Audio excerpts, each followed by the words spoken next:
What's going down, guys? I'm Aaron from PhoneDog.com, and I may be a little bit biased, but I have to say the trophy goes to this hair right here. I'm sorry, that was a bad joke. Special shout out to my friend Brad on Twitter for coming up with that bad joke. I can't even take credit for that bad joke, but it's in the house, the HTC trophy with Verizon Wireless. And in the midst of this whole 4G battle and HSPA Plus versus LTE and dual core battle between which is better, single core and dual core, some of these devices like the Droid X2, the Trophy, the Incredible 2, good devices in their right, have been kind of kicked to the side. So the Trophy is an awesome device. It's available now from Verizon, and it's a device that's capable of global roaming. So you can take this sucker overseas and use it with the Verizon SIM card that comes pre-installed in the back of the device. Now the question remains, even if you're not in a 4G area, is this a device to get, or should you go with something like the Thunderbolt, the Revolution, the Droid Charge, so you future-proof yourself for when that 4G time does come to your neck of the woods? We're going to find out that and more in the review, but first, special thanks to our buddies at Best Buy. They've hooked us up with a bunch of phones for use in our One Paw Bandit game, so when you go in to get this at Best Buy, they'll set it up for you. They'll help you walk out working. They'll set it up to where your email's ready to go, your web's ready to go, and more. So when you get it, you can walk out the door and start playing with your new toy. Enough of that, let's get into it. HTC Trophy, is this a device for you, or should you future-proof it with something like the Thunderbolt, the Revolution, or another one of the 4G devices in Verizon's lineup? We'll find out. So 4G's in the house. We have all these 4G devices. We have all these dual-core devices, but there's some really great 3G single-core devices that are out there as well. One of those is the HTC Trophy. It's available now at Verizon for $149.99, and where this sucker really excels is this another device that's in Verizon's global lineup. You have the SIM card slot down here. You can use it. It's global roaming capable, so you can take this overseas and not have to worry about getting a GSM device or keeping your phone in the States or anything, keeping your phone number in the States, anything like that. So it is global roaming capable, and while I have it pulled out, it has a 1,300 milliamp hour battery in the back. So 1,300 milliamp hour battery, but overall, good look to this device. It's very pretty. We've waited for this one forever, and it's finally here, a Windows Phone device on Verizon. Made by HTC. You can see it has a typical HTC look to it. You may remember this type of look from the Surround, the HTC Surround on AT&T, but it has usual Windows Phone 7 buttons down here, back, Windows button, or home button rather, and search. You have the Verizon logo and the earpiece up here. Power button, 3.5mm headphone jack, your typical 5-megapixel camera with a flash. You have this nice red color scheme on the back.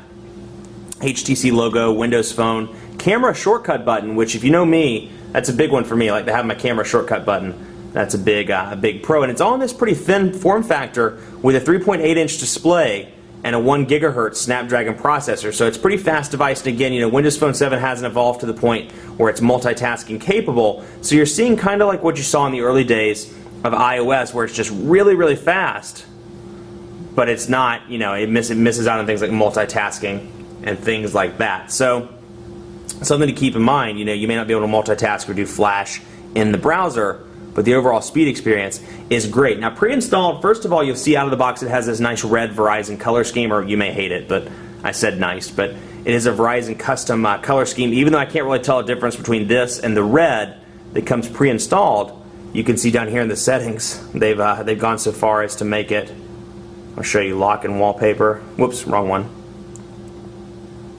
Right here. And, theme, thank you, Verizon, as opposed to just going with red. So I can't really tell a difference, but whatever.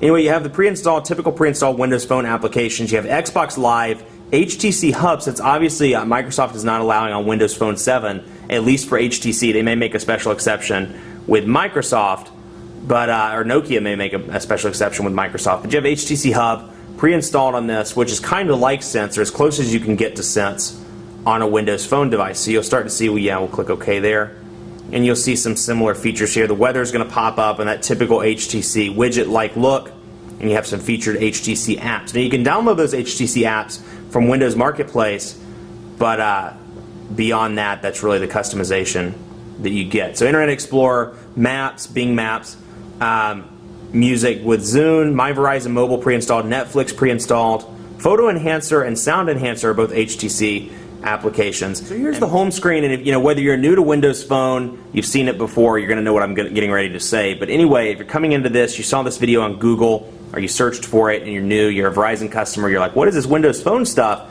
This is called Metro UI. That's what Microsoft is calling it. It's supposed to resemble subway tiles.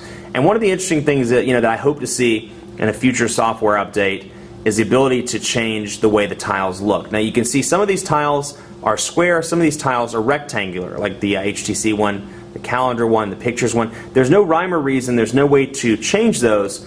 It is what it is based in the system. So if I bring calendar to the home screen, for example, it's rectangular. If I bring Internet Explorer to the home screen or messaging to the home screen, it's square. So it's kind of interesting. There's no rhyme or reason, and I can see a lot of use with phone being rectangular or messaging being rectangular, where over here in the blank space you could see your missed calls, or you could see your missed messages, or in the case of email you could see your missed emails. I think there's a lot of potential there that isn't necessarily being utilized by Microsoft, so I hope to see that in the future. Anyway, you can see here, and you can move these around by clicking and holding one and bringing it down wherever you want it to be. So if I wanted to bring people down here, I can bring it right in there, or I can bring it right back up. And then once it's highlighted up there, just click it again, and it pops right back into place. So it's a clean, easy-to-use operating system, and they designed it to be simplistic. It's, if I remember right, the exact phrase is "get in, get out, get back to your life" is the official phrase for Windows Phone. So we'll go into messaging, take a look at that, and show you what the keyboard looks like. And it's the typical Windows Phone keyboard that you've seen before. Now this does ship with copy and paste capability, which is something Windows Phone didn't have in the very beginning, and it does have now. So we'll do the quick brown fox.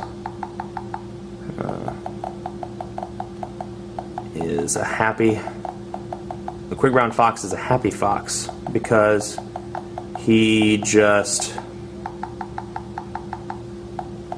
got paid.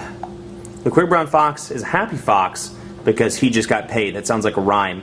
But you can use that in portrait or in landscape mode. Now this has a 3.8-inch display, so you're looking just a little bit bigger than the iPhone and smaller than devices like the G2X, the Galaxy S2, the Sensation 4G, the Revolution, etc. So it is a smaller display. Even in landscape, some people with large thumbs may have issues typing, but you still get a nice landscape keyboard for people that don't want to use it in portrait. So you can always switch back and forth between those, and you can just see how easy the transitions are. And it's not so much that the transitions are fast. Where Windows Phone really does a good job is the transition effects are phenomenal. And this is one of those things, it takes a couple seconds for it to pop down and to go back up, but the overall transitions, how that line below 2 just clear, like easily goes up. You're kind of mesmerized by the transition effects, and you forget how long it takes. And you see that everywhere in this operating system. You see it in the browser. Go into Internet Explorer, for example, because I do want to show you PhoneDog anyway. Go into Bing, and we'll actually go ahead and load up PhoneDog. PhoneDog.com. While that's loading, you can see it takes a few seconds for it to line the page back up and do everything that it needs to do, but those transition effects really throw your eye. You can see, it takes a second or two, but those transition effects throw off your eye and really make you forget about how long it's actually taking. So there's PhoneDog, and then you'll see this present across Windows Phone as well. You'll see all these icons. You'll notice there's no text below them. Now some of these make sense. For example, this one you probably know is Pages. So I can click here, open up a second page if I want to, go back, and you can see the little 2 there. It showed me how many pages I have open. But let's say, I don't know. Let's say the star, I'm like, what's the star? I don't know. I can click over here where these 3 dots are, and it expands out the menu, and you can see just above the menu options, below those little circular icons, I can see Add, Favorites, and Tap. So I can always bring that out and bring it right back if I want to. So very easy to use there. Now this is not, Windows Phone is not flash capable at the moment. You'll see that our advertisements over there are not running at the top or on the side. But what you do get is incredibly fast pinch to zoom. I mean, this thing is by far the fastest of any OS in the market. Now the trade-off is obviously you don't have flash capabilities.